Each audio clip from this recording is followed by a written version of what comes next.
I'm Stacy Gordon. Welcome to That's My Jam. Chocolate fudge has always been one of my very favorite things to eat. But for some reason, I never really tried to make it until recently. I realize now it's a lot like making jam or jelly. Keeping tabs on the temperature and length of time cooked is essential. I've been having pretty good success with making this old-fashioned chocolate fudge recipe, and I'm finally ready to share it with you. Let's get started. When making fudge, one essential piece of equipment is a stainless steel pan with straight sides. Next, you're going to need a glass Pyrex dish. Now, it can be square, or in my case, I'm going to use this little 7-inch round Pyrex dish that belonged to my mom. Mom always made her fudge in this little dish, even though she made peanut butter, but it has a lot of special memories for me, so I'm going to use this one today. You can tell by the size of this dish, this is not going to make a huge batch of fudge. In my opinion, just the right amount.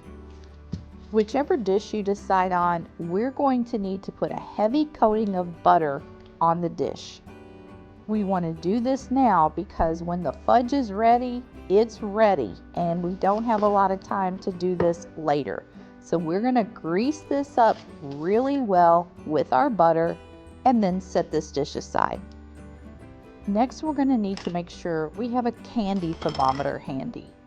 Cooking our fudge at the right temperature and for the right amount of time is essential for getting it to set up. A candy thermometer is really the only way to ensure you've got it exactly right. All right, here we go. I'm going to add 2 cups of white sugar to my stainless steel pan. No heat whatsoever at this point. The pan should be cold. Next, I'm going to add about 2 tablespoons of cocoa powder. Next, I'm going to go in with a slotted spoon. This one actually also belonged to my mom. I want to make sure that my sugar and my cocoa are very well blended and that there's no little lumps in there. I believe the slotted metal spoon is the best way to ensure this step.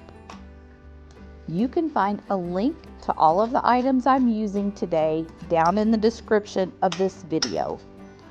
Once we've got that just the way we want it, we're going to come in and add 1/2 cup whole milk and about a tablespoon of butter.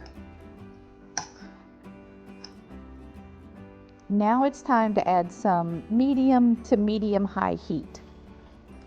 As the mixture starts to heat up, you want to make sure you're constantly stirring it. You want to mix in your dry ingredients with your wet ingredients, and we're waiting for that butter to melt. Don't leave this mixture unattended for too long. We want to keep stirring and working it until our butter is completely melted. Once we feel like we have all the dry ingredients incorporated, I'm going to switch from my metal spoon to a wooden spurtle.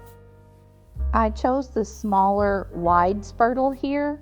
Unlike the metal spoon, the wooden spurtle is not going to conduct any heat. Once all of the butter is melted and the ingredients are thoroughly mixed and you feel like it's about time for them to start boiling, you want to completely pull out and walk away for a bit. If you don't feel like you have enough heat for this to boil, you may need to slightly adjust your temperature. Don't get it too high because you don't want to burn your fudge. Once the fudge starts coming to a boil, you do not want to stir it. But you need to have your candy thermometer handy so you can keep a very close eye on that temperature. We're waiting for this mixture to get to 237 degrees Fahrenheit. You want to have your candy thermometer kind of in the middle of the mixture, but you don't want to be touching the bottom of your pan with it.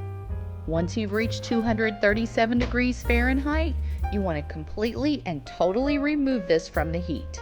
Now would be the perfect time to go tap that like button, and if you haven't already, please consider subscribing to my channel.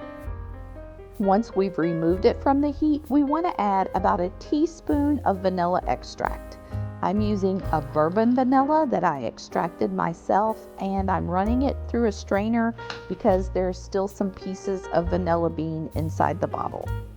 Now we want to walk away and let this sit for 5 minutes. Set a timer. As soon as our timer goes off, we're going to go back to our mixture with our wooden spurtle, and we're going to stir, stir, stir. We want to stir this mixture until it starts to cool down and it starts to thicken.